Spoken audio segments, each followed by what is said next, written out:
Gadchiroli police दलाच्या वतीने कृषी महाविद्यालयाच्या प्रांगणात आयोजित गडचिरोली महोत्सवाने संपूर्ण जिल्ह्याला भुरळ घातली।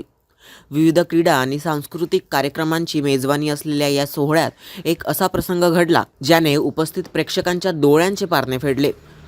गडचिरोलीचे तरुण जिल्हाधिकारी अविशांत पंडा यांनी चक्क माईक हातात घेत गझल गायन केले आणि उपस्थितांना आश्चर्याचा सुखद धक्का दिला।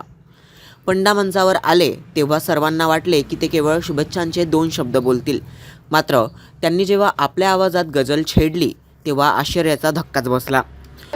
गजल में बंदिशों अल्फाज ही नहीं काफी, गजल में बंदिशों अल्फाज ही नहीं काफी, जिगर का खून भी कुछ चाहिए असर के लिए।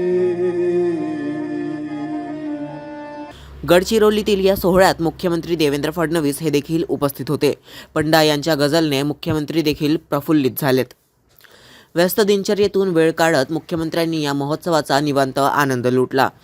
रेला नृत्याची झलक पाहून त्यांच्या चेहऱ्यावर एक वेगळाच आनंद दिसत होता। मुख्यमंत्र्यांनी कार्यक्रमात वारंवार टाळ्या वाजवून स्थानिक कलाकारांना आणि जिल्हा प्रशासनाच्या उपक्रमाला मनापासून दाद दिली। नक्षलग्रस्त गडचिरोलीत आतापर्यंत फक्त एन्काउंटरमध्ये वापरल्या जाणाऱ्या गोळ्यांचे आवाज ऐकू येत होते, मात्र आता हे चित्र पूर्ण बदलले दिसत आहेत।